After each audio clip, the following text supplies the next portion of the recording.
பெண்களுடைய ஜாதகத்தில் நான் ஏற்கனவே சொன்ன மாதிரி சூரியன் செவ்வாய் சேர்க்கை இருந்துச்சு அப்படின்னா கண்டிப்பாக மன வாழ்க்கையெல்லாம் அந்த அளவுக்கு ரொம்ப சிறப்பாக இருக்காது. அதாவது கண்டிப்பாக ஏதோ ஒரு வகையில் கணவன் விட்டு பிரிஞ்சிருக்கணும், இல்லை கணவன் இறப்பது, மனைவி இறப்பது ஏதோ ஒரு வகையில் வந்து பிரச்சனையை கொடுத்துரும். பிரிந்து வாழக்கூடிய தோஷத்தை கொடுக்கும்.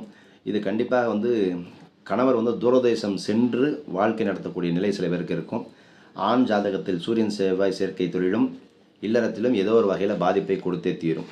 அப்போது சூரியன் செவ்வாய் சேர்க்கை இருந்தாலும் சரி, இதுக்கு வந்து மிக முக்கியமான வழிபாடு எடுத்தோம் அப்படின்னு கேட்டிங்கன்னா, இந்த மாதிரி யாருடைய ஜாதகத்தில் சூரிய செவ்வாய் சேர்க்கை இருக்கோ அவங்களுக்கு கண்டிப்பாக சூரிய ஸ்கந்தர் வழிபாடு ரொம்ப முக்கியம். சூரிய ஸ்கந்தர் வழிபாடு உடனடி பலனை தரக்கூடியது. செவ்வாய்க்கிழமை அன்று சிவனின் அம்சமான வீரபத்திரருடைய சன்னதியில் நெய் தீபம் ஏற்றி வெத்தலை மாலை சாத்தி அர்ச்சனை செஞ்சு வழிபடணும்.